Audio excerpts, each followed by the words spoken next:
دوستو، آج میں آپ سے روبرو کرانے جا رہا ہوں دو ہم شکلوں کو۔ میں یہ نہیں کہتا کہ وہ جڑواں ہیں، جڑواں تو وہ ہوتے ہیں جو یک کے بعد دیگر پیدا ہوتے ہیں۔ اب یہ کہنا مشکل ہے کہ اردو دنیا میں وہ کب پیدا ہوئے، کتنا فاصلہ تھا ان کی پیدائش میں، لیکن یہ کہا جا سکتا ہے کہ دونوں کی لمبائی چوڑائی ایک سی، بس ایک معمولی سا فرق ہے۔ وہ فرق کیا ہے دیکھتے ہیں ابھی۔ کسیلا۔ کسیلا کے معنی ہے بد مزہ، بکھٹا۔ کسیلا پھنجنٹ، کسیلا پن۔ کھٹی چیزیں تانبے، پیتل یا ایلومینیم کے برتنوں میں ہرگز نہ رکھیں، ان کے کساؤ سے کھانا کسیلا ہو جاتا ہے۔ کھٹی چیزیں مٹی یا شیشے کے برتن میں رکھیں۔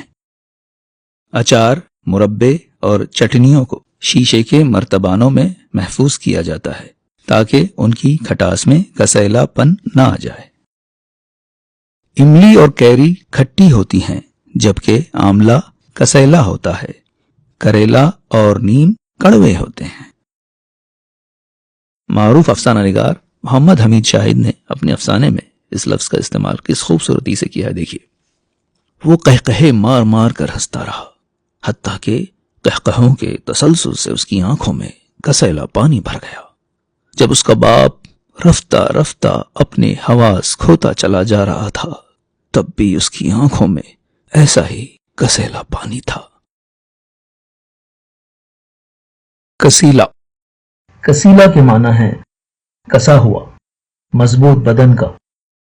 کسیلا سٹاؤٹ، فزیکلی اسٹرانگ۔ کسیلا پن۔ وزیر علی صبا لکھنوی کا ایک شعر جس میں لفظ کسیلے استعمال ہوا ہے۔ ہو گئے خم ٹھونک کر دیو خزاں کے سامنے، ہو گئے خم ٹھونک کر دیو خزاں کے سامنے، کیا کسیلے ہیں جواناں نے چمن کے ہاتھ پاؤں۔